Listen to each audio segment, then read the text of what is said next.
Hello friends, good evening to all of you. कैसे हैं आप सब?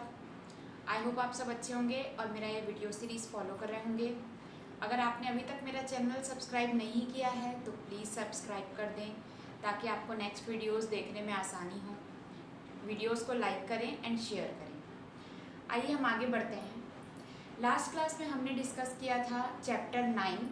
चैप्टर 9 को मैंने 4 पार्ट में डिवाइड किया था, जिसमें मैंने प्रेजेंट टेंस को के चारों पार्ट को बताया था। अब हम अपना चैप्टर 10 स्टार्ट करेंगे, जिसमें मैं आपको पास्ट टेंस के बारे में बताऊंगी और पास्ट टेंस के जो 4 प्रकार हैं वो डिटेल में बताऊंगी। तो आइए स्टार्ट करते हैं चैप्टर 10।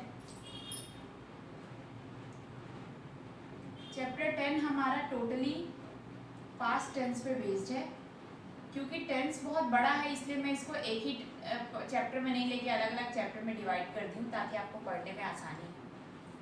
मैं इसका कुछ आपको डेफिनेशन बता देती हूँ। सबसे पहले पास्ट टेंस में हम पहला वन का ए देखेंगे। वन का ए मतलब हुआ हमारा पास्ट इंडेफिनिट टेंस। इसका मैं एक डेफिनेशन आपको लिखा देती हूँ ताकि आपको याद रहे।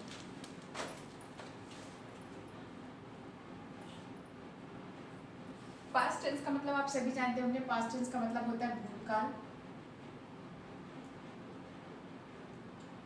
मतलब हम इसमें ऑब्वियसली वो डिस्कस करेंगे जो भूतकाल में हुआ है।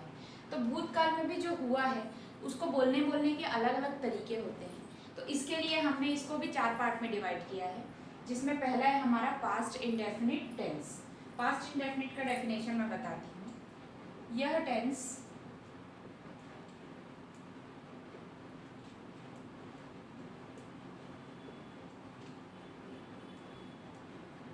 भूतकाल में किसी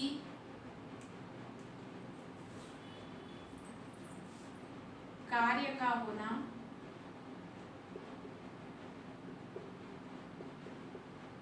प्रकट करता है।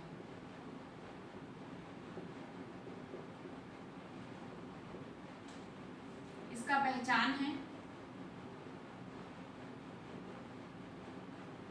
था, थे, थी। तो यह है आपका पास्ट इंडेफिनिट टेंस। इस टेंस में आपको ये पता चलेगा, ये सबसे सिंपल टेंस होता है जो इंडेफिनिट होता है। इसमें सिर्फ आपको ये पता चलेगा कि कोई भी काम अगर हो रहा है तो वो भूतकाल में हो रहा है। इसका पहचान है था, थे, थी। अब आगे बढ़ते हैं। अब जैसे मैं इसका एक रूल बताती हूँ, रूल 1 कि इसको कैसे लिखना है। रूल 1 में सबसे पहले हम ये लिखेंगे, इस टेंस में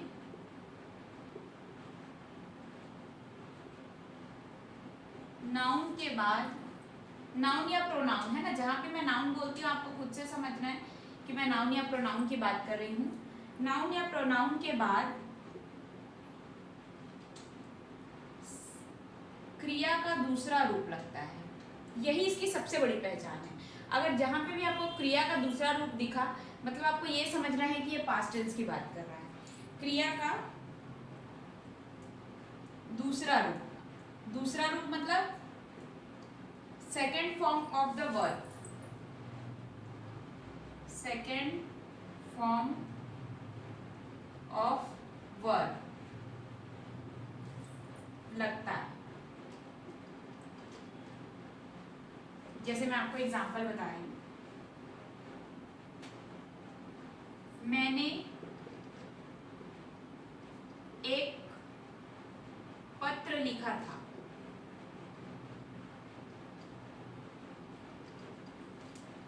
अब देख, मैंने एक पत्र लिखा था बोल रहे हैं, इसका मतलब तो ये क्लियर है कि ये पास्ट टेंस है। आपको मैं एक डिफरेंस बताना चाहूंगी। अगर मैंने ये बोलती हूँ कि मैंने एक पत्र लिखा, तो लिखा जो है वो आपका पास्ट टेंस में नहीं जाएगा। लिखा जो है वो आपके प्रेजेंट परफेक्ट में भी आ सकता है। लेकिन अगर यहाँ लिखा है मैंने एक पत्र लिखा था, इसका मतलब ये क्लियर है कि ये पास्ट टेंस की बात कर रहा है।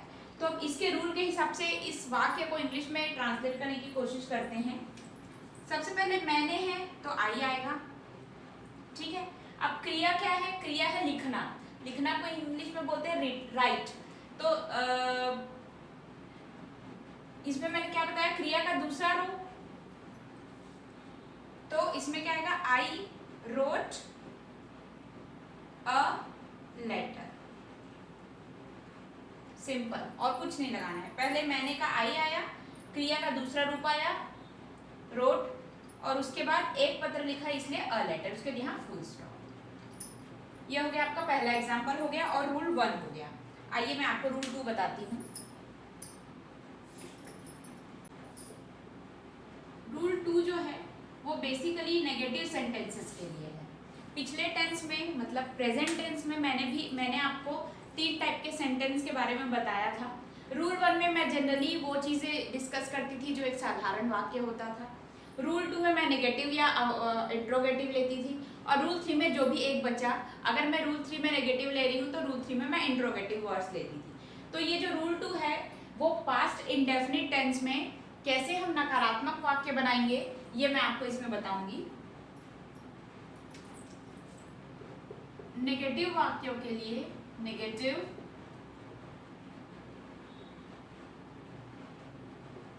ये इंपॉर्टेंट है बहुत, इसलिए इसको ध्यान से पढ़ना। नेगेटिव वाक्यों के लिए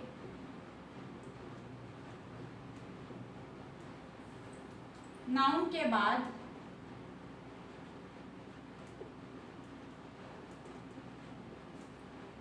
डिड नॉट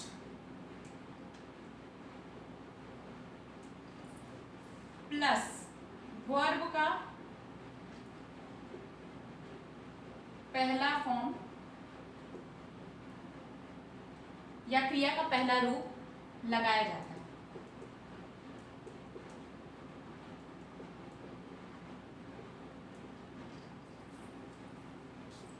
नाउन, यहां लिख देती हूं, नाउन या pronoun plus did not plus V1 plus others. अब मैं आपको इसका एक एग्जांपल बताती हूँ। अब जैसे मैंने नॉर्मल सेंटेंस उस टाइम बनाया था, नॉर्मल सेंटेंस, इसके पहले जो रूल 1 था उसमें मैंने बताया कि कैसे आपको पास्ट इंडेफिनिट को लिखना है। तो उसमें मैंने क्या बताया, जैसे मैंने बोला था मैंने एक या मैंने पत्र लिखा। मैंने पत्र लिखा जो है वो एक अफर्मेटिव साधारण वाक्य है, नेगेटिव सेंटेंस नहीं है। तो इसको मैं इंग्लिश में क्या लिखूंगी, आई रोट अ लेटर।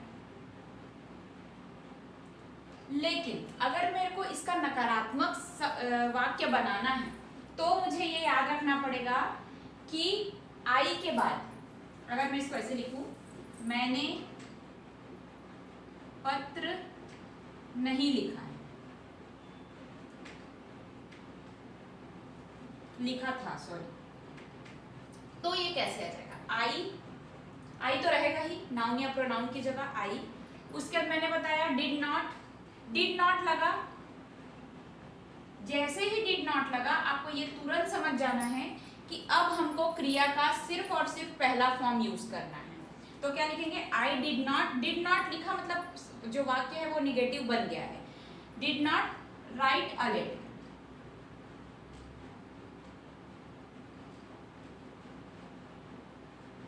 ये हो गया आपका ये नेगेटिव वर्ड। ये नॉर्मल सेंटेंस था, ये हो गया आपका नेगेटिव सेंटेंस।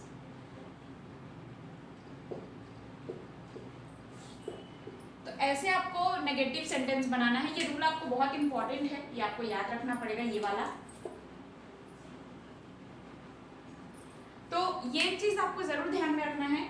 एक्चुअली क्या होता है यहाँ पर, आपको ये कंफ्यूजन होगा कि क्यों ये तो पास्ट टेंस है फिर भी हम इसमें first form of the verb क्यों लगा रहे हैं नेगेटिव में। तो ये आपको ध्यान रखना है, जो डिड होता है, ये सेल्फ ही सेकंड फॉर्म है। डू डिड डन होता है, जो डू होता है मतलब करना होता है, कोई भी काम को करने को हम डू बोलते हैं। तो डू का फर्स्ट फॉर्म डू है, सेकंड फॉर्म डिड है और थर्ड फॉर्म डन है।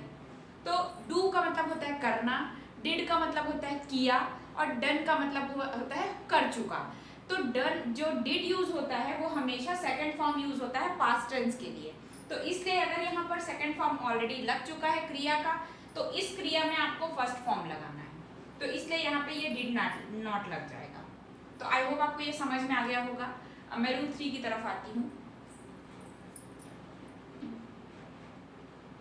रूल 3 जो है वो इंटरोगेटिव सेंटेंसेस के लिए है। इंटरोगेटिव का मतलब होता है प्रश्नवाचक। Interrogative sentences.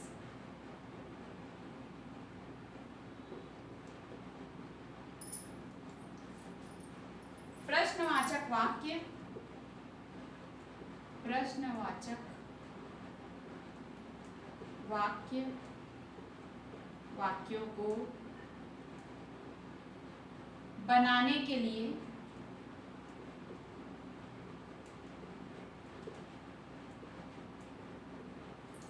डिड को वाक्य के पहले लिखते हैं, वाक्य के पहले लिखा जाता है।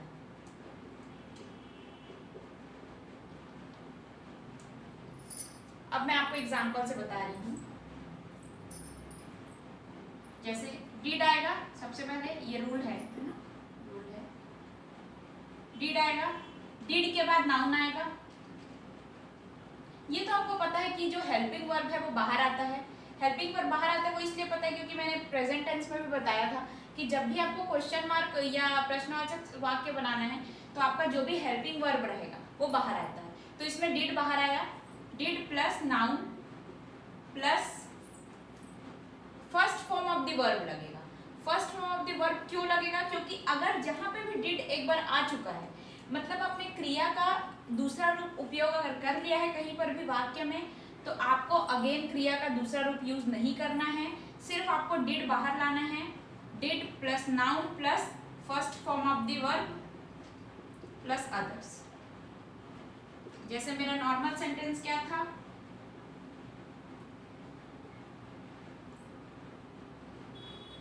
जैसे मैं बोलती हूं उन्होंने गेम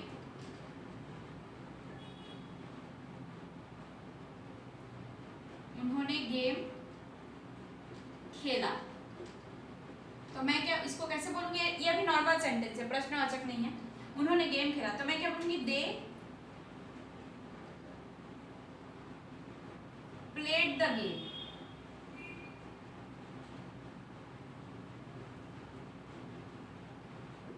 अब ये आपका नॉर्मल सेंटेंस है।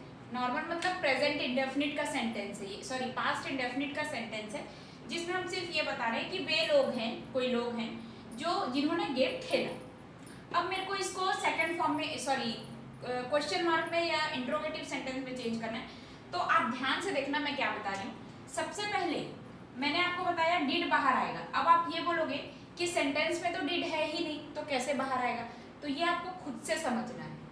अगर आपको पास्ट इंडेफिनिट को नेगेटिव वो बनाना है, अगर नकारात्मक वाक्य, तो आपको स्वयं से, या प्रश्नवाचक वाक्य, तो आपको स्वयं से डिड को यूज करना पड़ेगा दोनों में, चाहे वो नेगेटिव हो चाहे वो इंट्रोगेटिव हो। तो आपको डिड अपने आप ही बाहर लिखना है। डिड इस सेंटेंस में कहीं भी डिड नहीं है, लेकिन आपको लिखना है डिड, उसके बाद फिर नाउन दे, जैसे मैंने रूल में बताया है, उसके बाद डिड दे। जैसे ही यहाँ डिड लग गया, मतलब आपको क्रिया का कोई भी रूप यूज नहीं करना है, सिर्फ और सिर्फ फर्स्ट फॉर्म यूज करना है। तो did they play the game. और जैसे ही आपका हेल्पिंग वर्ब बाहर आता है, मतलब ये क्वेश्चन मार्क सेंटेंस बन गया, और क्वेश्चन मार्क लगाना बहुत ज्यादा जरूरी है, तभी आपका इंट्रोगेटिव सेंटेंस बन पाता है। तो ये हो गया आपका रूल 3, जिसमें मैंने इंट्रोगेटिव सेंटेंस के बारे में बताया। अभी मैंने जो आपको 3 रूल्स बताए हैं वो सिर्फ और सिर्फ पास्ट इंडेफिनिट बनाने के हैं। पास्ट इंडेफिनिट बनाने के जो रूल्स है उसको मैंने तीनों में इसलिए डिवाइड किया है क्योंकि बोलचाल की भाषा में हमको जनरली 3 टाइप के वाक्यों को यूज करते हैं। एक तो साधारण वाक्य होता है, दूसरा हमारा क्वेश्चन मार्क वाला जो कि इंट्रोगेटिव होता है, तीसरा नकारात्मक वाक्य। तो ये तीनों बनाने के रूल्स मैंने आपको बता दिए हैं। आई होप आपको समझ में आया होगा। अगर आपने अभी तक मेरा चैनल सब्सक्राइब नहीं किया है तो प्लीज़ सब्सक्राइब कर दीजिए, वीडियोस को लाइक करें। Thank you.